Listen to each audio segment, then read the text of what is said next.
Shoya Ishida never thought he'd reach this moment, standing on the bridge railing, the city lights flickering below him. His fists clenched, his breath fogged in the cool night air as he struggled with the weight of his past and his own guilt. But here he was, on April 15th, ready to leave everything behind. Or at least, that's what he thought. A week ago, he had decided to end it all. In those days leading up to this moment, he'd quit his job, sold off his belongings, and withdrawn all his savings. He had left every penny by his mother's bedside. Yet as he stood there, braced to leap, something made him stop. A thought, a feeling, he wasn't even sure. Slowly, he climbed down and walked away from the bridge.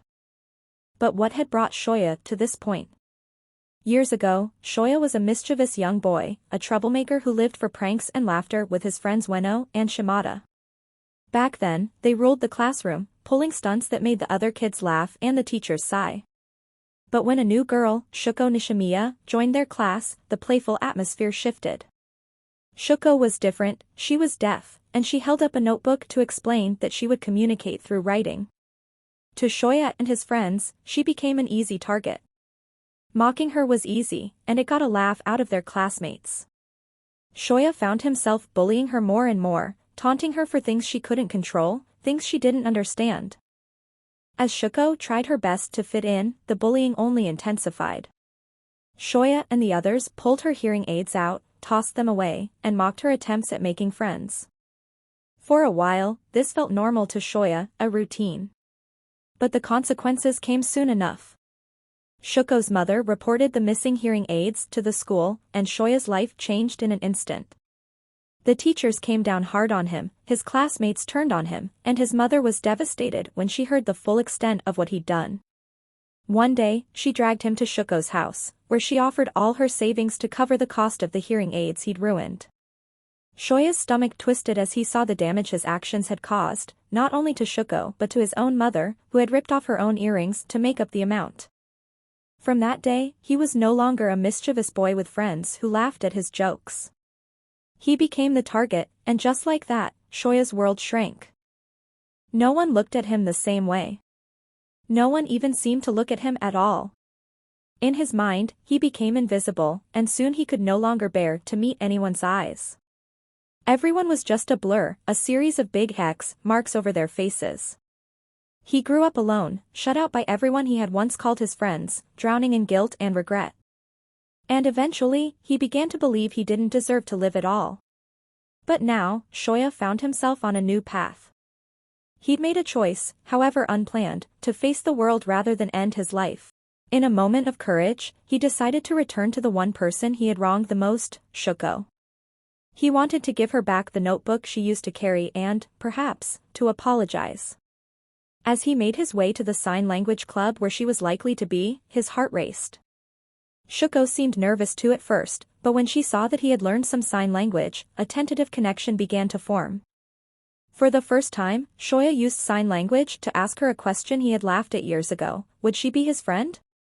She smiled and agreed, and Shoya left that day feeling something he hadn't felt in a long time: hope.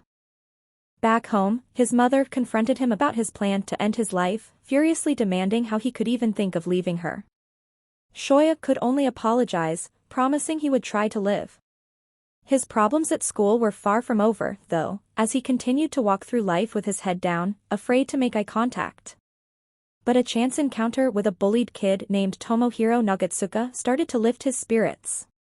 Tomohiro, grateful that Shoya had helped him in a sticky situation, quickly became his first real friend.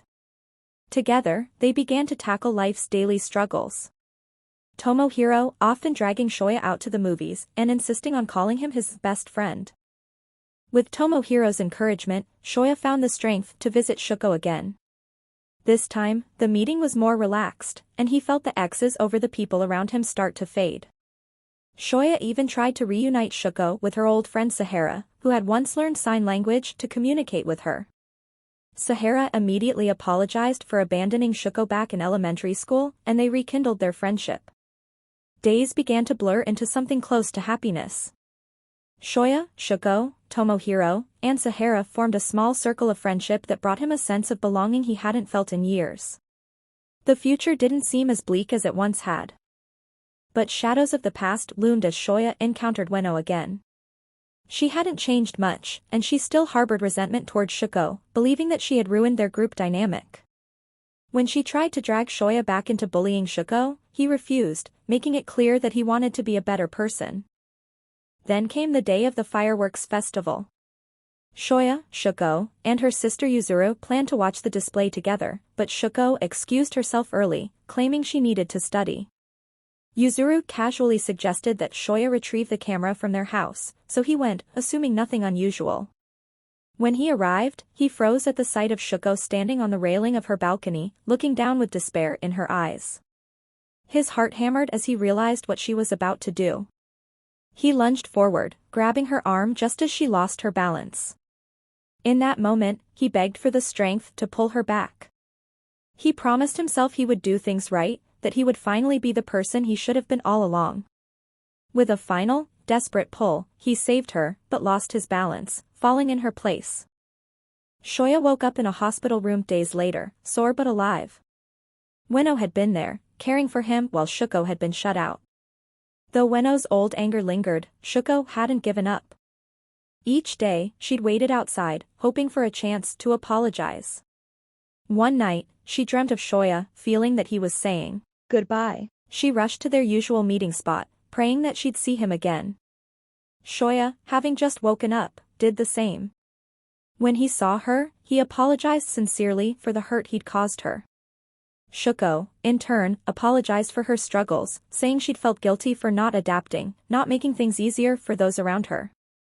In that quiet moment, they both forgave each other. As Shoya continued his journey, the weight of his past slowly lifted. He visited his school festival with Shuko and the friends who had stood by him. Surrounded by people who cared, he found the strength to look the world in the eye once again.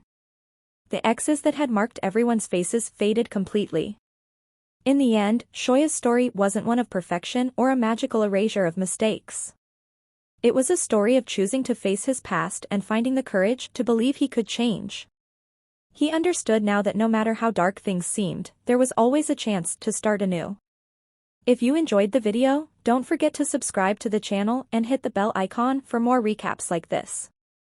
Thank you for watching.